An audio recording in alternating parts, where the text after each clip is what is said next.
Usagasi da Yukuno, and in this video here today we will be reviewing the overall theme that relates to and concerns Guabonito. Now we know of Guabonito through Pané's relacion, as she relates to the narrative of Guahayona. Now essentially Guahayona deals with the story of a principal man who learns of the principal rights of practicing medicine. Now the best way to get a visual of this, as we have discussed many times on this platform, is to check out and watch the film Embrace of the Serpent. So what we're going to do here is review principal parts that relates to Guabonito in the story, so that people can get a clarity of her principal representations as it is narrated in the story. So let us now begin with reviewing Guabonito.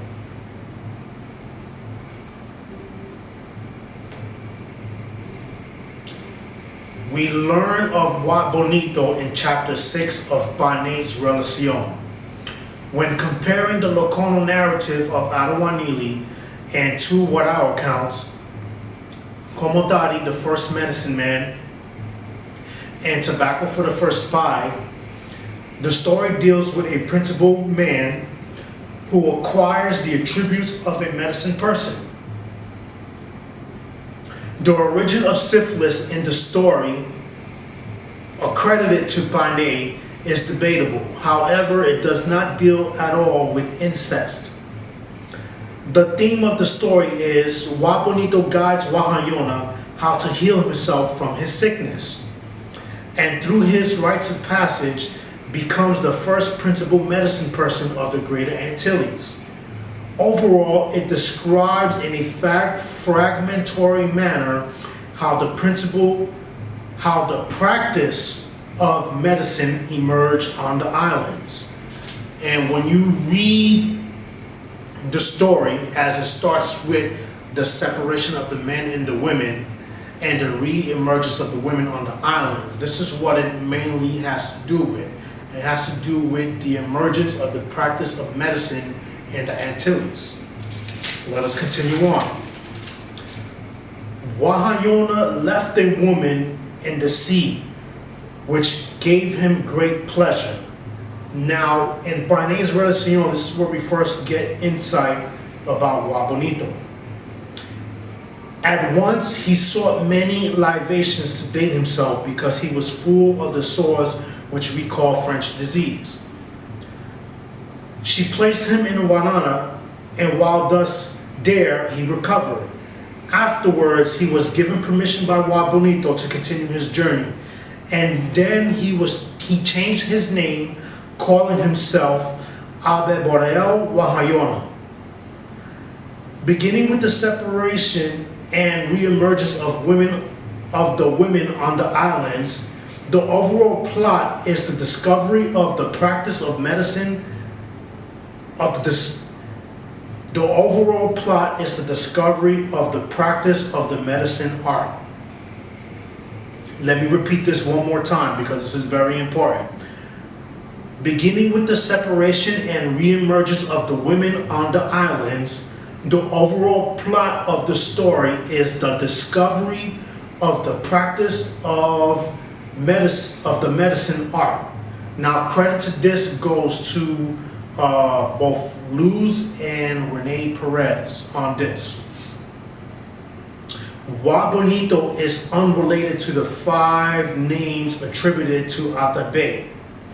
Picture it like comic books, as they deal with a different continuity / universes, as they are each addressing different principles. Now, this is an important thing to acknowledge, is many people who reference these principal characters that are described by various people such as Pané, Las Casas, and Peter Martyr.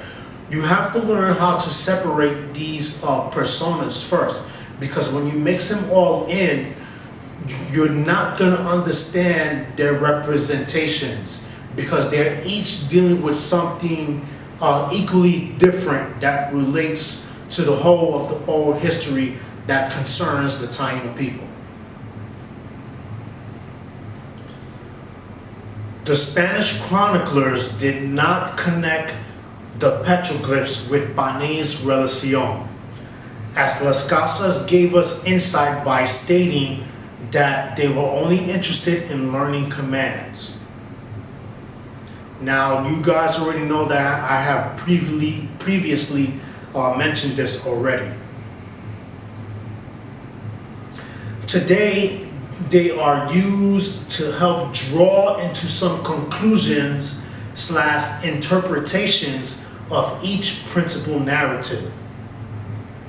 Each account can be compared to songs, each having something to do with reality or the historical worldview that concerns the Taino. There are no carvings connected to Guabonito or Atabey. We know of these names only through Pané, Las Casas, and Peter Martyr. Each of these persons have never provided visuals. This is another important point, because many people make correlations with petroglyphs and the sacred rock art, but we have to acknowledge that the Spanish never made these connections, because their main concern was conquest. They didn't want to learn the language. They didn't want to really learn the religiosity. It was only to the point of subjugating these people. Moving on. The fragmented narrative of Yukahu and Atabey are a bit more cosmogonical. Guabonito clearly illustrates the use of medicine. Each of these stories are abstract, dealing in some form or manner of their oral history. Pané knew only of Macoris before learning the classic Taino from Warao. Now, in closing out, this is the most realistic way, in my opinion, to analyze these narratives, okay? When you compare the accounts that I've mentioned that concerns Arawak, Komatari, the first medicine man, and tobacco for the first pie, you will see that both Guahayona and Guabonito deal with the emergence of the practice of medicine in the Antilles. And when you compare the visuals with that, with the movie Embrace of the Serpent, the representations become a lot more clear.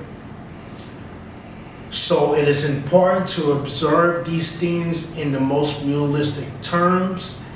And this is all that I'm going to say for today. And Darianku Batu Aluka Sun Taino. Until the next build and discussion. Ayubu.